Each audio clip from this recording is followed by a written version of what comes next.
What is gentle parenting style? People have talked about it for a number of years now, and now when people are talking about it, they're saying it doesn't work, it's creating problems. So what is it? We've got to figure that out.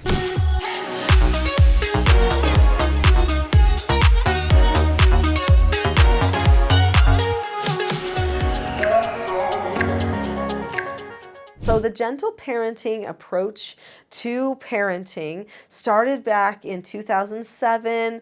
A writer named Sarah Oxwell Smith wrote a book. She didn't write it in 2007. She coined the phrase gentle parenting 2007. People liked it. She wrote a book in 2015 called Gentle Parenting. And the approach was that the parents and the children would respect each other, which sounds really good, right? Except for the fact that if you think that the respect from parent to child should look the exact same as the respect from child to parent, you don't understand roles. You may understand what you think is respect, but you don't understand roles. Respect only works if you understand the role of the person and who they are. So in the Teaching Self-Government form of parenting, which this is the Teaching Self-Government channel, so I'm just going to add this bit in, we understand roles. We understand that one of the main roles of a parent is teacher and the main role of a child is learner. So that means in order to respect a teacher, you learn, you listen. To respect a learner, you teach.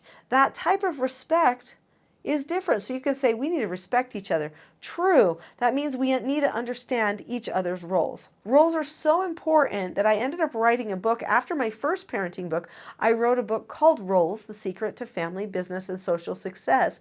It was an instant bestseller because people probably thought just the word roles is a little edgy nowadays. People think we're going to talk about gender roles or something.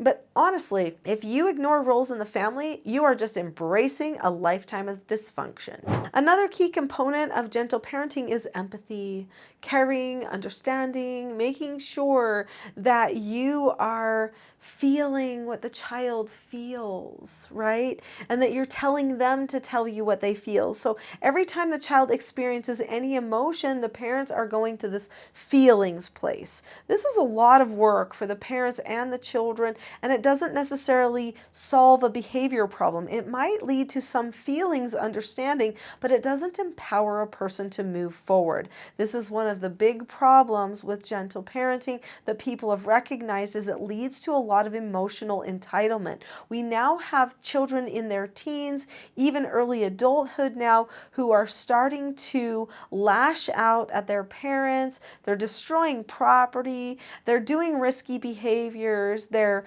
disconnecting completely, like breaking bonds in relationship with parents because they feel emotionally entitled. It is a problem, actually. So this is one of the reasons people are walking away from gentle parenting. Another tenet or belief in gentle parenting is actually boundaries. They do want to have some boundaries. The problem is that when you're just overindulging on emotional entitlement, you've actually thrown your boundaries off altogether. So there is discussion of boundaries, there's discussion of expectations and correcting something, but the problem is that usually the parent can't get past the emotional barrier. So even though there was a part in there that was designed to maybe work toward correction, most parents couldn't figure that out. In fact, they ended up becoming so frustrated with the fact that it wasn't working that they ended up resorting back to more primal parenting techniques, which would be like those more aggressive, demeaning, sometimes swearing at their children. There's tons of videos about this online, where the parents are trying, please don't do that, please don't do that. And then finally they're like, rah, and they just go to aggression because they're like, well, now I don't know what else to do. I tried pleading with my child. Because once you put the roles on the same page, everything falls apart. Now you have to plead with each other to do things because you don't have one person that's the leader. You destroy leadership.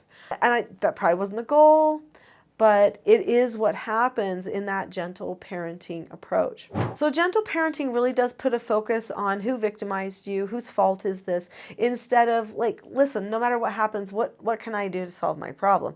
It's not empowering. It doesn't instill any grit in the person, which really is something that a person needs to be able to get through some of the hard things that they're experiencing in life. So gentle parenting in my mind is not a good plan.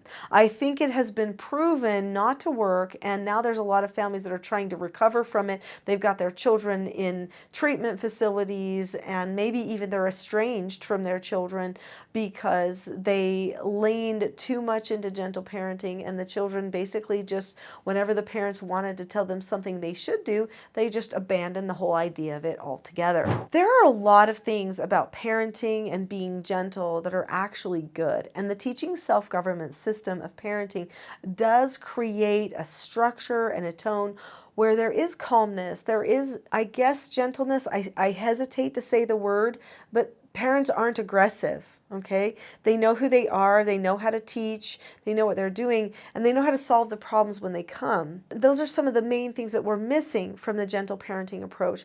So I'm going to recommend another video for you that will go into how to actually be a gentle parent. The video is called How to Be a More Gentle Parent. And I think you'll get some answers there that can help improve your parenting going forward.